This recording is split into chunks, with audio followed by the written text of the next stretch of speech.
The phone felt heavy in my hand. It had been months since I'd touched it last, apart from charging it now and then to keep it from dying completely. It wasn't even my phone. It was his. The lock screen still displayed the same picture, a goofy selfie he'd taken, his smile as bright as the Arizona sun behind him. He always said I was too serious, that I should learn to laugh at myself. Now, the only thing I could laugh at was the cruel absurdity of fate.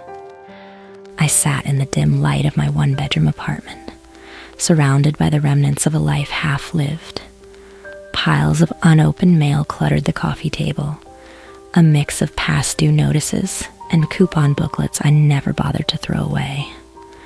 The dishes in the sink had begun to sprout fuzzy green growths, and the air smelled faintly of spoiled milk. Depression is funny that way. It makes even the simplest tasks feel like Herculean feats. But the phone I couldn't let go of. The accident replayed in my mind every night, even though I tried not to think about it. We'd been driving back from a weekend at Lake Havasu. The drive was long but peaceful, the kind of road trip we used to love. Then, everything changed. The radio crackled with static, loud and jarring. The headlights flickered like a dying flashlight, and then the brakes failed. I remembered his voice, frantic, trying to calm me as the car veered off the road. The crunch of metal and the shattering of glass were the last sounds he ever heard. I survived. He didn't. Now I was stuck in this purgatory of grief. I'd lost my job 2 weeks after the accident because I couldn't bring myself to show up. The bills piled up faster than I could comprehend, and every day felt like an uphill battle against a mountain of despair. The only thing I had left was his phone, a tether to a life that felt like it belonged to someone else. There were moments when I thought I heard his voice. It was never clear, never more than a whisper that could have been the wind or the creak of an old pipe. At first, I thought I was losing my mind, but as the days turned into weeks, the whispers became harder to ignore. One night, I swore I felt the bed shift, as if someone had sat down beside me. I turned on the light, heart pounding, but there was nothing there, just an empty space where he should have been. I dismissed it as a trick of the mind, the kind of thing that happens when grief takes root and grows like a weed. But deep down, I couldn't shake the feeling that something was wrong, that the universe was trying to tell me something. It happened late one night, long after I'd given up on sleep. I was curled up on the couch, scrolling aimlessly through old photos on my laptop. Suddenly, his phone began to ring. I stared at it, the sound slicing through the stillness like a knife. The screen lit up, casting an eerie glow in the dim room. An unknown number flashed across the display, the digits unfamiliar, yet strangely ominous. My heart raced as I picked it up. My fingers trembled, hesitating over the answer button. Finally, I slid my thumb across the screen. "Hello?" My voice was barely a whisper. For a moment, there was nothing but static. A crackling sound that sent a chill down my spine. Then I heard it. A voice I would have recognized anywhere. "Babe, it's me," the voice said, distorted but unmistakably his. I froze, the words caught in my throat. It wasn't possible. "Is this some kind of sick joke?" I whispered, tears pricking my eyes. "Who is this?" "It's me," he repeated, softer this time. "I don't have much time. You need to listen." I shook my head, clutching the phone tighter. My chest heaved, my pulse thundered in my ears. "This isn't real. You're dead." The static surged before subsiding. "I know you're scared, but you have to trust me. Go to the old gas station on Harbor Road, the last one we used before the accident. You'll find answers there, and you'll get the help you need." "What help?" I cried. What's happening? The call ended abruptly, the screen going dark.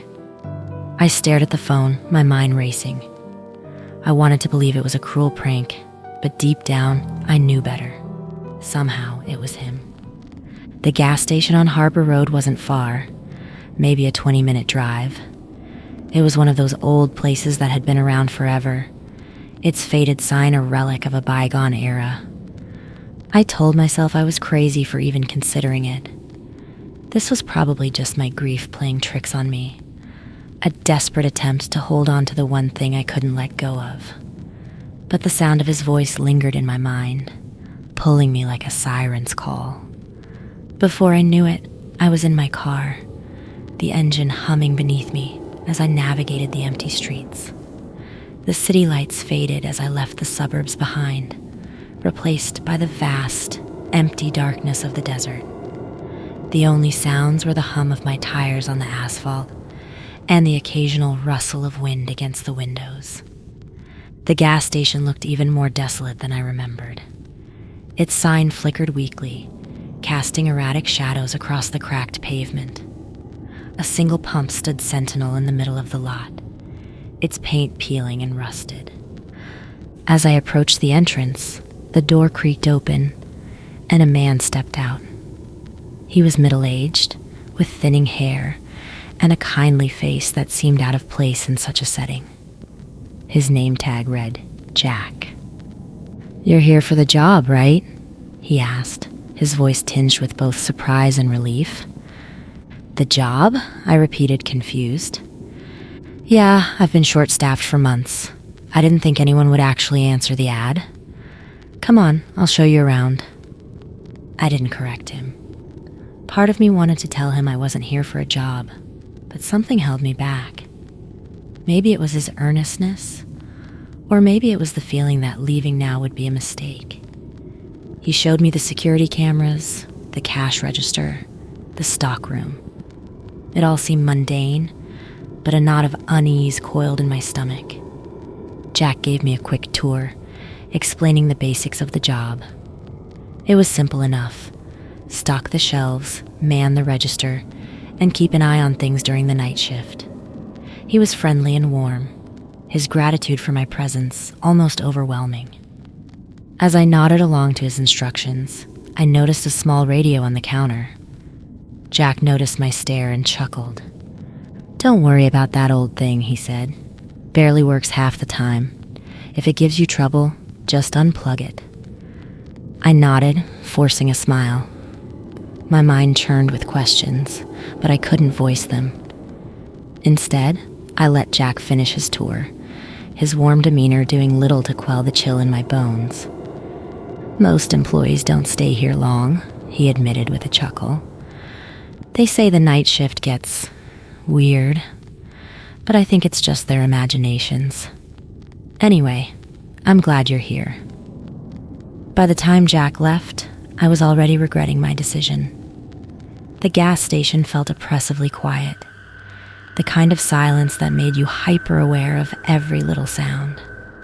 I settled behind the counter, trying to distract myself by flipping through an old magazine, but I couldn't shake the feeling that something was watching me. That's when the radio crackled to life. It was the same static I'd heard during the call, a harsh, grating noise that set my nerves on edge. Then his voice came through. "Listen carefully," David said, his tone calm but urgent. "If you want to survive, you need to listen carefully to what I'm about to say." "David, please talk to me. Don't leave me again," I said, my voice breaking as tears streamed down my face. The static distorted his words, but I caught enough to understand. If any appliance starts working on its own, disconnect it immediately and do not plug it back in. If you hear the sound of a phone ringing, check the security cameras first. If you see someone inside the building on the monitors, do not answer the phone. If you hear footsteps on the roof, do not go outside and do not check the security cameras. Stay in the office and leave all appliances running until the sound stops.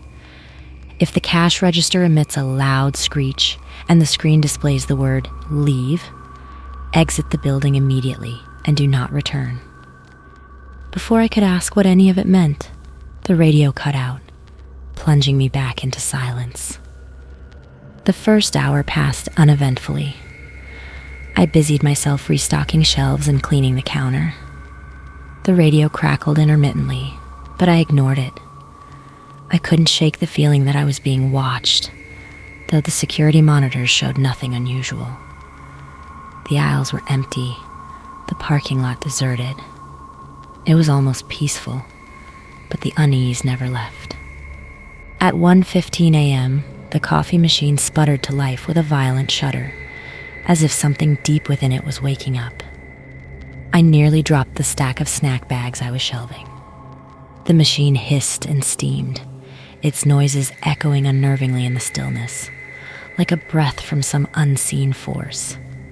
David's warning played in my mind, growing louder with every hiss from the machine. I approached cautiously, my palms growing clammy. The digital display flickered erratically, strange symbols flashing across the screen. Symbols I couldn't recognize, but felt deeply unsettling, as though they were staring back at me. For a moment, I thought I saw movement in the reflection of the chrome surface, a dark shape shifting behind me. My hands trembled as I reached behind the machine, feeling for the plug. I yanked it out with a jolt, and the hissing stopped abruptly, leaving an unnatural silence that felt far too heavy. I let out a shaky breath, staring at the now dead coffee machine, its presence still feeling ominous, even without the noise. My heart was pounding, my ears straining for any sound. Then, the bell above the door jingled unexpectedly, cutting through the silence like a knife. I spun around, startled, to see a man entering the station. He was tall and clean-cut, with blue eyes that sparkled with faint amusement. "Didn't mean to scare you," he said, holding up his hands. "Just here for some cigarettes." I forced a smile, trying to steady my nerves. "No problem. Which brand?" "Camels," he replied, leaning casually against the counter. "You're new here, huh?" "Yeah," I said, handing him the pack. "First night."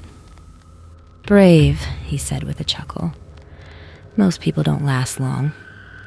"Why's that?" I asked, curious despite myself.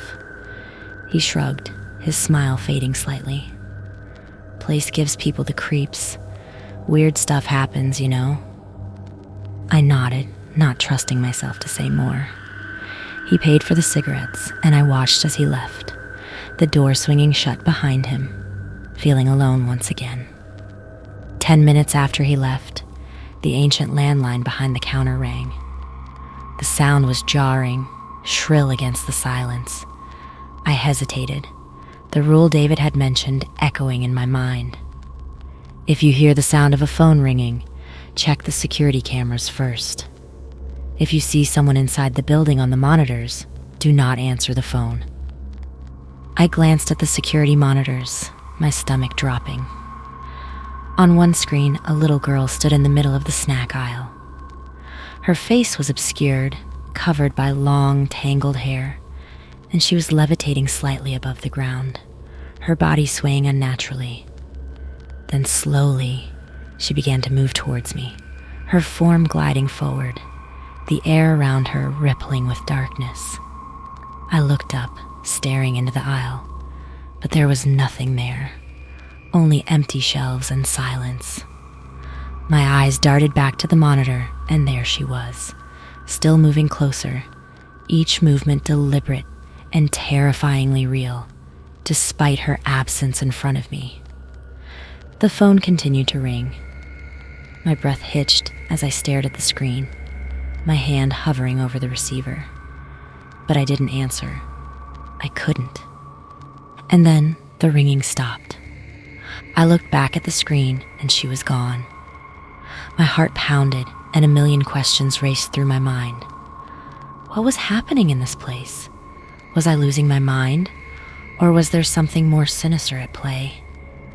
The unease grew into a gnawing terror, and I felt a surge of fear that seemed to grip my entire body. I was trembling by the time the man from earlier returned. He stepped inside, his expression cautious. "You okay?" he asked, his eyes scanning the room. "You look like you've seen a ghost." I almost laughed at the absurdity of it, but it came out as more of a shaky exhale. "It's just been a weird night," I muttered, trying to downplay the fear that still clung to me. He frowned, leaning in slightly, his eyes narrowing with genuine concern. "Weird how?" I hesitated, glancing around the dimly lit room. How could I explain what was happening without sounding insane? How could I possibly describe the little girl in the aisle, the whispers, the strange rules that seemed to make no sense? But there was something about the way he looked at me, something earnest and open that made me want to share, even if it sounded crazy. Against my better judgment, I found myself spilling the details, the flickering lights, the radio, the figure I'd seen on the monitor. To my surprise, he didn't dismiss me. Instead, he nodded thoughtfully, as if what I was saying made perfect sense. This place has always been strange. I've heard stories, things disappearing, people feeling watched, strange figures showing up at night. His voice lowered, almost conspiratorial. People don't talk about it much, but it's like the station is alive somehow. His words sent a chill down my spine, and I shivered involuntarily. "Why'd you come back?" I asked, suddenly feeling very vulnerable. He smiled faintly, holding up a small lighter, the metal glinting in the dim light. "I forgot my lighter," he said, the smile not quite reaching his eyes. "Guess it's a good thing I did. Seems like you could use some company." The relief of having someone else there was short-lived. At 2 a.m., the footsteps started. They were faint at first, a soft creaking above us. The man, Elliot as he introduced himself, looked up, his brow furrowed. "Who the hell is on the roof?" My stomach churned as I remembered the rules. "Don't go outside," I whispered. "Don't check the cameras." Elliot raised an eyebrow. "What?" I grabbed his arm, my voice shaking. "Just trust me. Stay here. Don't touch anything." The footsteps continued, circling above us, each creak louder, like something was daring us to react. The tension was unbearable, and I could almost hear a taunting whisper in my mind. "Break the rules. Just check. Just see." My fists clenched tighter, nails digging into my palms, the pain grounding me. Elliot looked toward the ceiling, his expression shifting from confusion to something closer to fear. "Are you sure we shouldn't check?" he whispered, his voice barely audible. "No," I hissed, panic rising in my chest. It felt like the entire building was daring us to disobey, as if something was testing our resolve. I clenched my teeth, the sound maddening, every instinct in me screaming to do something. Suddenly, the cash register screeched, its digital display flashing the word "leave" in bold red letters. Elliot and I exchanged a panicked glance.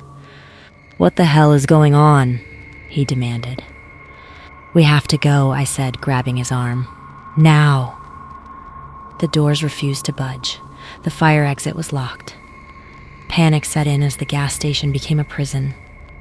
The lights flickered again, casting shadows that seemed to move on their own. The radio crackled, and the guttural voice that followed froze me in place. "You didn't escape that accident," the voice hissed. "I let you live, but your time is up." "What is this?" Elliot stammered, his voice breaking the silence. I didn't answer. I couldn't. My throat was dry, my mind a whirl of terror and grief. The pieces clicked into place, each revelation more horrifying than the last. The static during the crash, the brakes failing, It wasn't a coincidence. This wasn't just a ghost or a trick of the mind.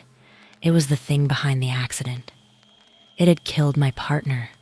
It had followed me here. The voice cut through the air, sharp and grating. The radio on the counter buzzed with static, the vibrations rattling the small space. Elliot and I stood frozen, the oppressive darkness around us seeming to grow denser. The cash register screeched again, its screen flashing, "Leave" in red. But we couldn't. The doors were still locked, the fire exit jammed. I pulled at the handle with all my strength, but it refused to budge. Panic clawed at my chest. "Help me," I yelled at Elliot, who stood staring at the radio as though hypnotized. He snapped out of it and rushed to my side, yanking at the door with me. The lights overhead flickered violently, casting erratic shadows that seemed to stretch and writhe. The oppressive weight of the entity's presence grew heavier. The lights flickered out completely. The gas station was plunged into darkness. I clutched Elliot's arm, my pulse thundering in my ears. "We need to find another way out," I whispered, though the silence felt deafening. A loud crash echoed from the back of the building. Elliot grabbed a flashlight from the counter and turned it on. The narrow beam sliced through the darkness, illuminating the aisles. The shadows seemed alive, writhing just beyond the light's reach. "This way," I urged, pulling him toward the stockroom. The crashing sounds grew louder, closer. I glanced over my shoulder, but the darkness was impenetrable. My mind raced. The rules David had given me, they were supposed to keep me safe. But now it felt as though the entity was rewriting them, bending the space around us to its will. We reached the stockroom door, and I shoved it open. The room was cramped, filled with shelves of supplies and boxes. The back door loomed ahead, but when I tried the handle, it wouldn't budge. "It's locked," I said, my voice trembling. Elliot searched frantically for something to break the lock. "There's gotta be something we can use," he muttered. Another crash echoed from the main room, followed by the sound of something heavy dragging across the floor. My stomach churned. Whatever it was coming closer. Elliot found a crowbar and wedged it against the lock. He grunted as he pressed down, the metal groaning under the pressure. "Come on," he growled. The dragging sound stopped just outside the stockroom door. I held my breath, clutching a box cutter I'd grabbed from the shelf. The air was thick with dread, an electric charge that made the hair on my arms stand on end. Then the door began to creak open. "No!" I screamed, shoving my weight against it. Elliot joined me, the two of us bracing against the force pushing from the other side. The door shook violently, as though something massive were on the other side. The wood splintered, and a guttural growl filled the room. The pressure was immense, and I felt my strength waning. "Get the lock," I yelled at Elliot. He swung the crowbar with all his strength, finally breaking the lock. The back door flew open, and cold night air rushed in. We tumbled outside, slamming the door shut behind us. The night was eerily quiet. The gas station loomed behind us, its windows glowing faintly as the lights inside flickered erratically. "We need to get to the car," Elliot said, his breath visible in the frigid air.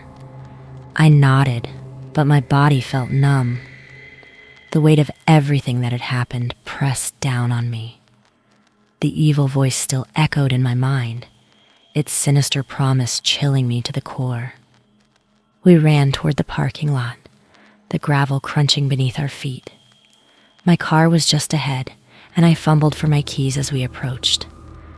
The radio in my car buzzed to life before I even unlocked the doors. Static poured out, louder and more violent than before. The headlights flickered, and the engine roared to life on its own. "No!" I screamed, backing away. The car began to shake violently, the static from the radio reaching a deafening crescendo. Elliot grabbed my arm, pulling me toward the tree line. "Come on," he shouted. We sprinted into the woods, the sounds of the gas station fading behind us. The trees were dense, their skeletal branches clawing at us as we pushed through. I stumbled over roots and rocks, my lungs burning with each breath. The static followed us, a relentless tide of sound that seemed to seep into my very bones. I could feel the entity's presence, a shadow that loomed closer with every step. We burst into a small clearing, collapsing to the ground. I gasped for air, my heart hammering in my chest. Elliot sat beside me, his face pale and glistening with sweat. "What the hell is this thing?" he asked, his voice trembling. I shook my head, tears streaming down my face. It killed him, my partner. It caused the accident, and now it's coming for me. Elliot's eyes widened. Why? What does it want? Before I could answer, the static surged again, louder than ever. The shadows in the clearing began to writhe and twist, coalescing into a towering figure. Its form was amorphous, a mass of darkness shot through with flickering light. Its presence was overwhelming, a force of pure malevolence. "You cannot escape," it growled, its voice reverberating through the clearing. "You are mine." I stood, trembling but resolute. "You took him from me," I said, my voice steady despite the terror coursing through me. "But you won't take me." The entity laughed, a sound that was more static than voice. Elliot grabbed my arm. "We have to run." "No," I said, my mind racing. "We can't outrun it, but I know how to weaken it." The gas station, the power grid. I remember Jack's tour, the way he'd explained the circuit breakers in the back room. David had told me to come here, so it had to mean something. It had to be where the entity drew its power. If I could overload the system, I might be able to disrupt the entity's hold, weaken its influence, even if just for a moment. "Go," I told Elliot. "Get as far away as you can." "I'm not leaving you," he said. "You have to. If this thing takes me, you can't be here too." He hesitated, then nodded reluctantly. "Don't die," he said, his voice thick with emotion. I ran back toward the gas station, the static growing louder with every step. The building loomed ahead, its windows glowing with an unnatural light. I burst through the back door, heading straight for the circuit breakers. The air felt thicker here, heavy with something malevolent. My legs trembled as I forced myself to move, my eyes locking onto the electrical panel ahead. Sparks danced across the floor like tiny, frantic fireflies. Then I saw him. David. He stood near the circuit box, his familiar silhouette bathed in the flickering light. For a moment, time seemed to stop. He turned to me, his face soft, his eyes filled with warmth. "Babe," he said, his voice steady and soothing, cutting through the chaos around us. "It's okay. You don't have to do this." I froze, tears welling in my eyes. My chest ached, the weight of grief colliding with the impossible. "David," I whispered, barely able to speak. How are you here?" He stepped closer, his movements calm and deliberate. "I never really left," he said. "I've been with you the whole time, watching over you. You don't need to hurt yourself like this. Just come with me. We can be together again." His words were a balm to my raw, broken heart. For a brief, maddening moment, I wanted to believe him, to step into his arms and let everything else fade away. But something was wrong. The warmth in his eyes flickered, just like the neon lights outside. His features, too perfect, too symmetrical, seemed almost rigid, as though they were being held together by sheer will. I took a step back, my body trembling. "You're not David," I said, my voice shaking but firm. The figure tilted its head, its smile faltering. "Of course it's me," it said, but there was a sharpness to its tone now, an edge that cut like glass. "I love you. I've always loved you. Don't you want to see me again?" The static in the room swelled, vibrating through my bones, and the figure began to flicker, its outline wavering like a faulty hologram. Its smile stretched unnaturally wide, the edges of its mouth tearing into the skin. Its voice warped, no longer David's, but something darker, more guttural. "You think you can defy me?" it snarled. "You're nothing." I staggered back as the figure twisted and contorted, its limbs jerking at unnatural angles. Its form began to stretch and distort, a grotesque mockery of the man I had loved. Its scream tore through the air, a piercing, unearthly sound that made my ears ring. The floor beneath me quaked violently, cracks spidering across the walls as the entire building seemed to convulse in agony. I clutched the counter for balance, my gaze darting between the writhing abomination and the circuit box. My hands shook as I reached for the switches, the entity's distorted form looming closer. The entity lunged, its warped claw-like hands reaching for me, but I yanked the switch with all my strength. The circuits overloaded with a deafening crack, a surge of energy tearing through the building. The lights flared blindingly bright, before shattering, plunging the room into darkness. The thing shrieked, its voice an agonized wail that rattled my very soul. The ground buckled beneath me as I collapsed to my knees, shielding my face from the burst of heat and light. The screams grew fainter, fading into the static that had haunted me for so long. And then, silence. I stumbled outside, the cold night air hitting me like a wave. The gas station flickered behind me, its neon sign sputtering weakly. As I reached the edge of the parking lot, I heard it one last time. David's voice, soft and clear. "Run." I didn't look back. I ran until my legs gave out, collapsing on the side of the road.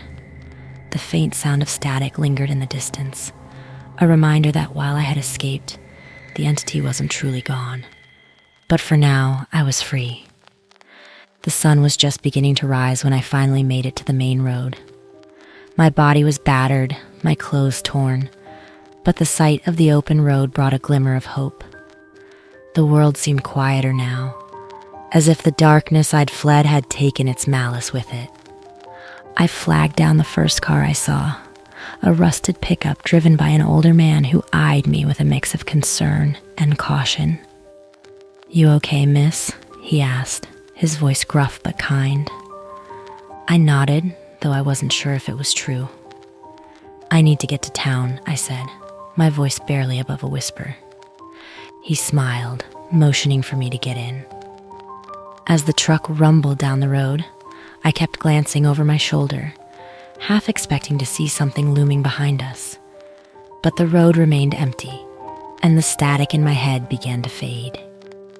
He dropped me off at a bustling diner just outside town, its warmth and lively energy a sharp contrast to the cold, desolate emptiness I had escaped. I found a corner booth and wrapped my hands around a steaming cup of coffee, the events of the night swirling endlessly in my mind. I felt like a shadow among the living, physically present, yet utterly lost in my thoughts. I thought about Elliot. I didn't know where he went, but I hoped he was okay. His kindness, his willingness to stay when he could have run. It had given me strength when I needed it most. I hoped he was somewhere safe, far from the entity's grasp. And then there was David.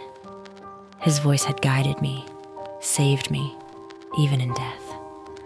I closed my eyes, letting the warmth of the coffee seep into my hands. "Thank you," I whispered, my words meant for him, wherever he was. As I sat in the booth, Struggling to stay awake, his phone buzzed unexpectedly. I stared at it, my heart pounding as the screen lit up, displaying a single message. "Keep going, I'm proud of you." Tears blurred my vision as I clutched the phone to my chest. The static didn't follow this time, just a calm, steady silence.